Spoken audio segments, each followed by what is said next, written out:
Hello students, आप लोग ठीक ठाक होंगे और थोड़ी बहुत पढ़ाई भी जारी रख रहे होंगे। आज हम नया चैप्टर ले रहे हैं, लेंथेनाइड्स और एक्टिनाइड्स।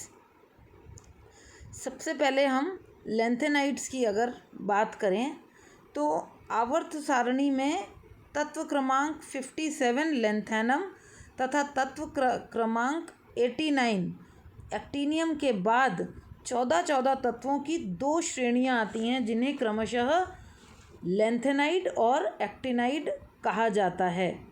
लेंथेनम 57 में एक इलेक्ट्रॉन 5d कक्षक में होता है, लेकिन इसके बाद के तत्व सीरियम जो कि 58 है, जिसका एटॉमिक नंबर में 5d2 विन्यास नहीं होता, वरन 4f2 5d0 6s2 विन्यास होता है। ये भी अपन जब विन्यास पढ़ेंगे तो डिटेल में आएगा। जस्ट मैं आपको एक इंट्रोडक्शन बता रही हूँ कि मतलब उसमें इलेक्ट्रॉन f ऑर्बिटल में जाता है, क्योंकि परमाणु संख्या 58 से ही 4f कक्षक की ऊर्जा 5d कक्षक से कम हो जाती है।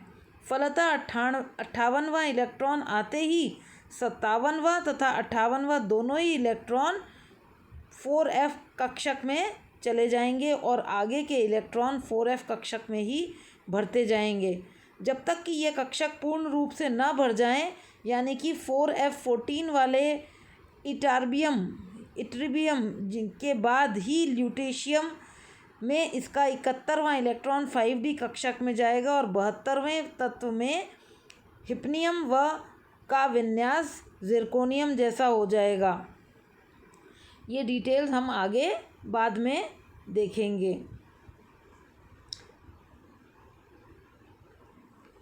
छठे आवर्त में अब ये देखिए, general F block elements lanthanides, देखो पॉइंट्स में बताया हुआ है। Last electron n-2 F shell में जाता है, जो मैं आपको बता रही थी, जो कि n-1 सब शेल के भीतर की तरफ होती है, अतः इन्हें इनर ट्रांजिशन एलिमेंट्स भी कहा जाता है। तो छठे आवर्त में लेंथेनम के बाद तथा सातवें आवर्त में एक्टिनियम के बाद 14 ऐसे तत्व आते हैं जो भीतर से भीतर अर्थात n-2 एफ कक्षकों से इलेक्ट्रॉन्स भरे जाते हैं। तो इन तत्वों में 3 कोश अपूर्ण रहते हैं। कौन कौन से? n-2, n-1 व n। तथा इन तत्वों के परमाणु क्रमांक बढ़ने के साथ इलेक्ट्रॉन n-2 एफ कक्षक में भरे जाते हैं। इन तत्वों को एफ ब्लॉक तत्व कहते हैं। इनकी 2 श्रेणियां होती हैं, जिसमें क्रमशः 4f तथा 5f कक्षकों में इलेक्ट्रॉन्स भरे जाते हैं।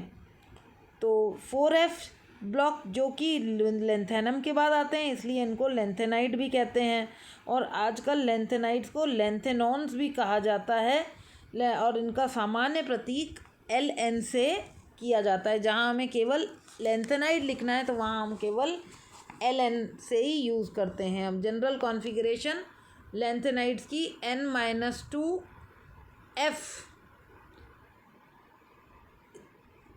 1 से 14 तक बढ़ते हैं, और n-1 d0 1 2 और ns2 होती है। 2 श्रेणियाँ होती हैं, लेंथेनम सीरीज़, सीरियम टू ल्यूटेनियम, और एक्टिनाइड सीरीज़।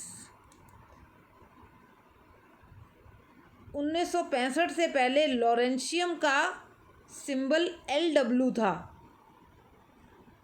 लेकिन अब इसको लॉरेंशियम Lr लिखते हैं। लेंथेनाइड्स को लेंथेनॉन्स या रेयर अर्थ या मेटल्स भी कहते हैं, क्योंकि इन्हें सर्वप्रथम रेयर अर्थ से पृथक किया गया था। और एक्टिनाइड्स को एक्टिनोन्स भी कहा जाता है। कुछ वैज्ञानिक लेंथेनाइड्स व एक्टिनाइड्स मानते ही नहीं हैं। जिस प्रकार पीरियोडिक टेबल में सेकंड और थर्ड ग्रुप के मध्य 4 ट्रांजिशन सीरीज़ के रूप में ट्रांजिशन मेटल उपस्थित हैं, इसी प्रकार इनर ट्रांजिशन मेटल में भी थर्ड बी और फोर्थ बी के मध्य स्थित होने चाहिए, किंतु इनको पीरियोडिक टेबल के नीचे की ओर रखा जाता है, क्योंकि इनके वर्ग में कोई समानता नहीं पाई जाती, जबकि स्वयं की श्रेणी में इनके गुण काफ़ी मिलते जुलते होते हैं। तो इनको क्या कहते हैं हम, एक तो इनका लिए आपको, एक तो इनका कॉन्फ़िगरेशन याद रखना है मेन लैंथेनाइड्स, और इनको लैंथेनॉन्स कहते हैं, और इनको इनर ट्रांजिशन सीरीज़ भी कहते हैं, के अंदर भी ये आते हैं। अब हम नेक्स्ट स्लाइड पर आते हैं।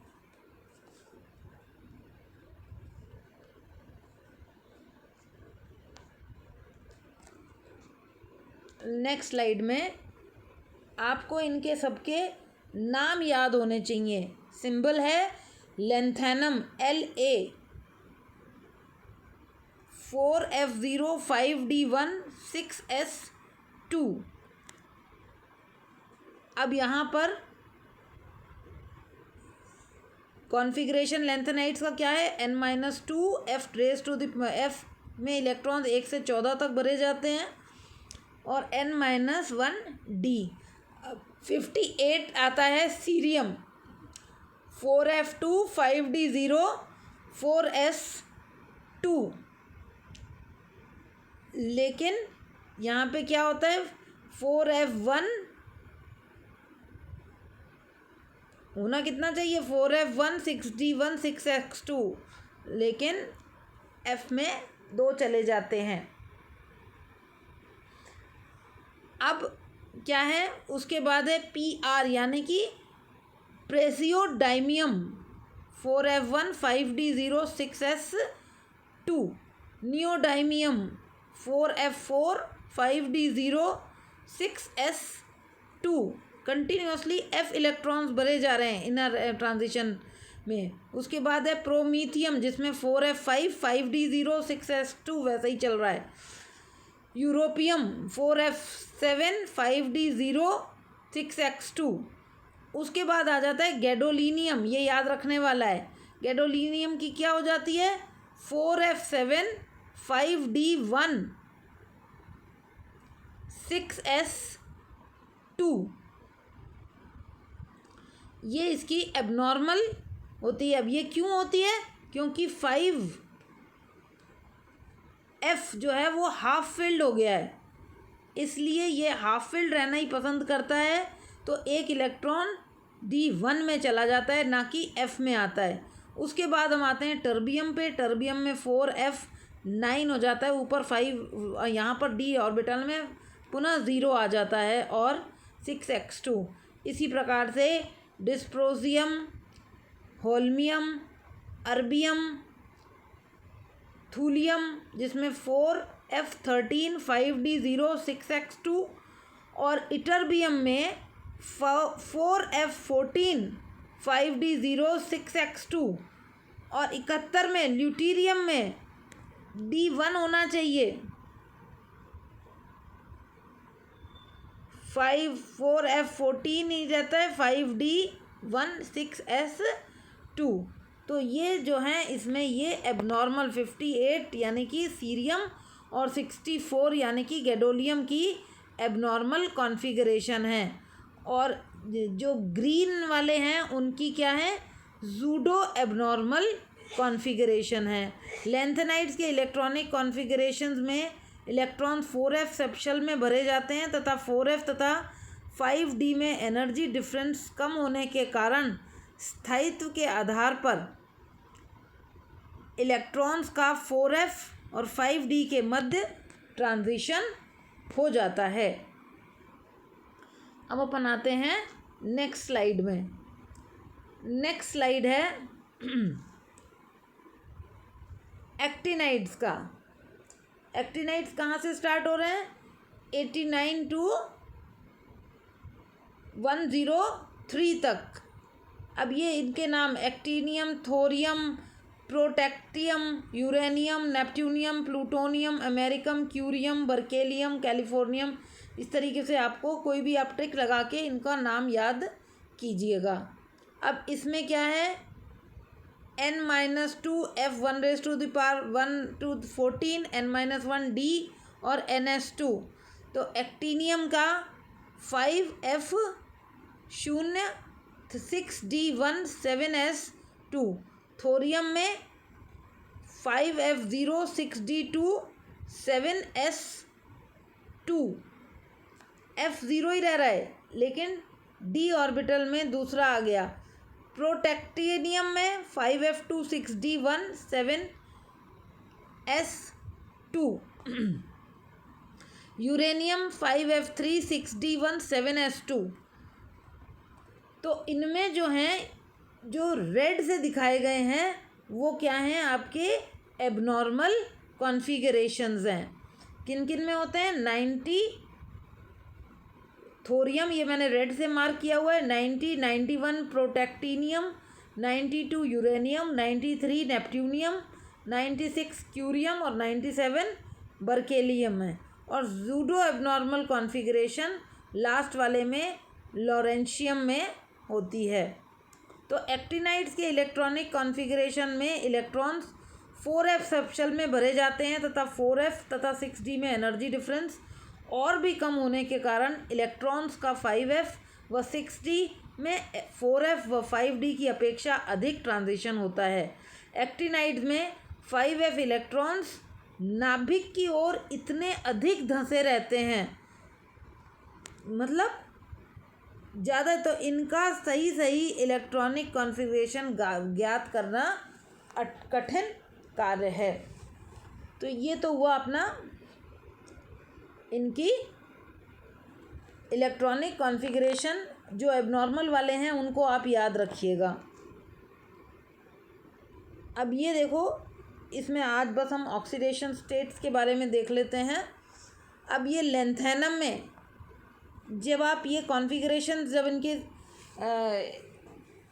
ये इलेक्ट्रॉनिक स्ट्रक्चर देखेंगे आप, इलेक्ट्रॉन फिलिंग, उसके हिसाब से इनके ऑक्सीडेशन स्टेट्स हैं। लेंथेनम की +3 है, लेंथेनम की +3 है, सीरियम की +3 +4 जो है मोस्ट स्टेबल, जो है रेड कलर में जो दिखाई गई हैं वो मोस्ट स्टेबल हैं। सीरियम का क्या कॉन्फ़िगरेशन होता है, 4f1 5d1 6s2। तो यानी कि इसकी +3 और +4 एस से निकल जाएगा और डी से निकल जाएगा तो 3 हो गई, और एक एफ भी निकल जाता है तो 4 हो गई। लेकिन 2 वाली अनस्टेबल होती है, +2, लेकिन 3 और 4 जो है वो स्टेबल कॉन्फ़िगरेशन है। उसी प्रकार से प्रोमीथियम में भी +3 जो है वो स्टेबल है, +3 इसके अंदर स्टेबल है।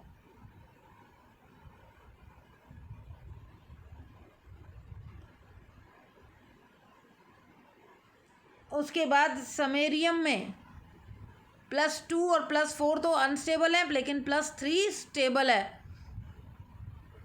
और यूरोपियम में भी +2 और +3 ये स्टेबल है।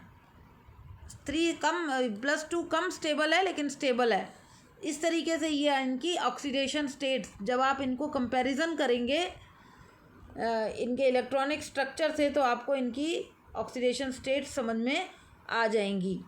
तो +3 ऑक्सीडेशन स्टेट अधिक स्थायी होने का कारण क्या होता है, इसके अंदर higher hydration energy and oxidation potential होती है।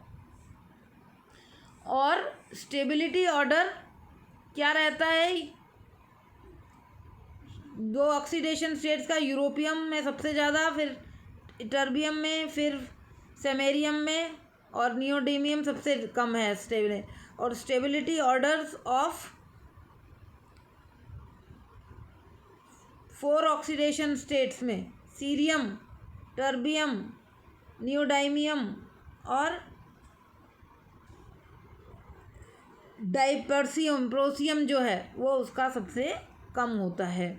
तो ये आज हमने जनरल लेंथेनाइड्स और एक्टिनाइड्स का साथ ही ले रहे हैं, जिससे कंपैरिजन हो जाएगा और आप साथ के साथ इनको पढ़ लेंगे। ये आपके यूनिट बी और सी इस तरीके से दे रखा है। तो अब आप इसको अपनी बुक से भी पढ़िएगा, और ये जो मैंने नोट्स दिए हैं उनको कंपेयर करके आप थोड़ा सा पढ़ेंगे तो आपको समझ में आ जाएगा। आज के लिए इतना काफ़ी है, अब नेक्स्ट चैप्टर में लेंगे अपन। Thank you.